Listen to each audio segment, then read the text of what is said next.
Hello out there, YouTube. Today we are taking another look at the Innervisions line put out by Playmates in the 90s.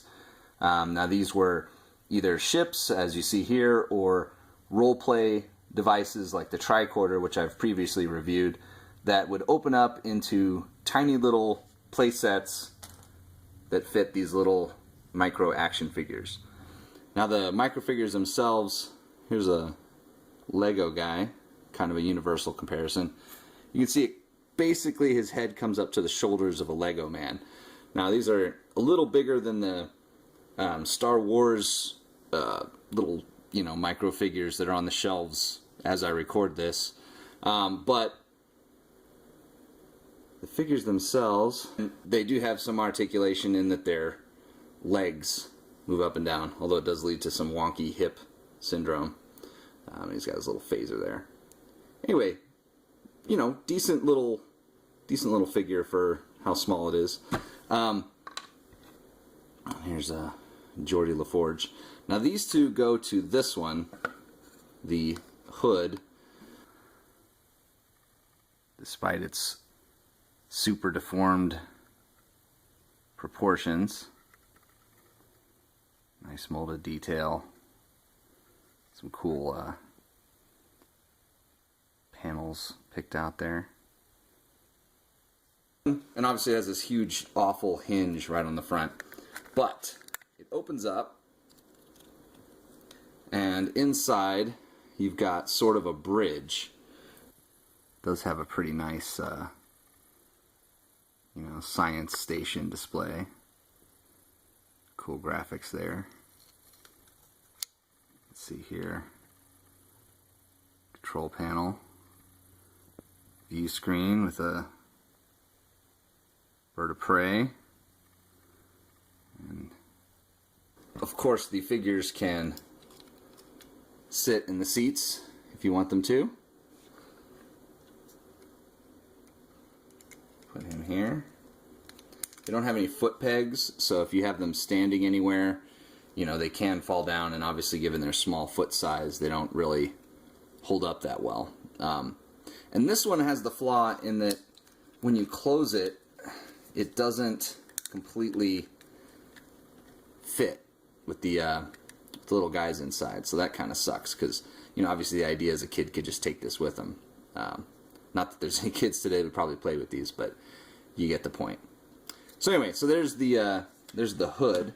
Now these two I think are much better. We've got the Stargazer, which might be a little thick. Oh, and it has this which flips down to be sort of a stand, because otherwise it doesn't, it doesn't stand on its own given its design. But anyway, overall very true, I think, to the to the way it looked on screen. Not a whole lot of paint. Still, it's definitely a good looking ship. It does have this funny slit right here, which when you open it up lines up with the captain's chair. So it's kind of funny to think of him peeking through as he flies it. But anyway, so when we open it up, again, you flip, get these guys out of here. You kind of flip this stuff up. Stargazer has some beautiful interior details. Stickered. There's some texture on the floor that's been painted. Nice tactical station. Peeling sticker, but still pretty cool schematic of the Stargazer itself. Nothing over here, but very well done. But it does come with a little Captain Picard shooting his phaser, which is not actually a very good design, I think. And then Q, who just could also just be any generic Star Trek guy. But yeah, so there's the Stargazer. The seat does turn, for what that's worth. And then you just toss the guys in there, close it up, and actually normally it fits better. It's because of the phaser beam. But anyway, so there's a Stargazer, and then of course the Defiant for you Deep Space Nine.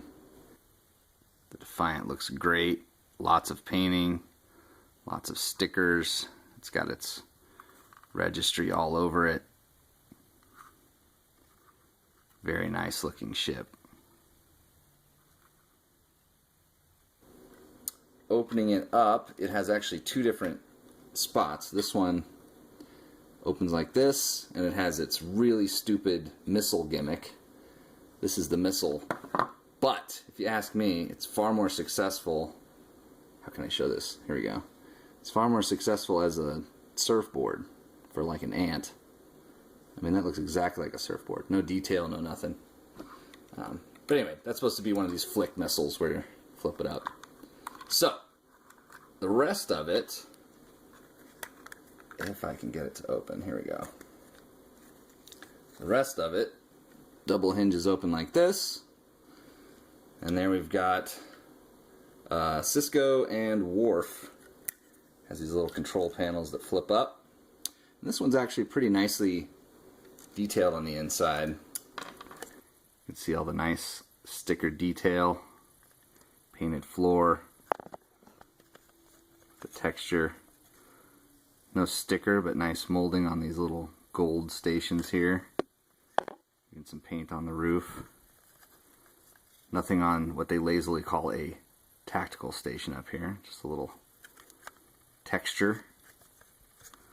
And it does have a view screen gimmick, which will be impossible to see, but when this slides into place, there's a picture of the Deep Space Nine on it. But yeah, so the inside of the Defiant there. So pretty cool. Again, if you are a fan of that show, this is a pretty good little Defiant. And the fact that it comes with a Cisco. Of course, this is the era where he had hair, and a Worf with a comically oversized phaser. Those are pretty cool too. So anyway, nerd stuff, but you know, I think there's a lot of fun that you can have with these, and I definitely enjoy them. And in some cases, hey, these might be your best shot at getting some of these on your shelf. So they are kind of fun, and you know, with the Star Wars versions on the shelf right now, kind of relevant. So anyway, thanks for watching. Take care until next time. Stargazer has a lot of beautiful molded detail.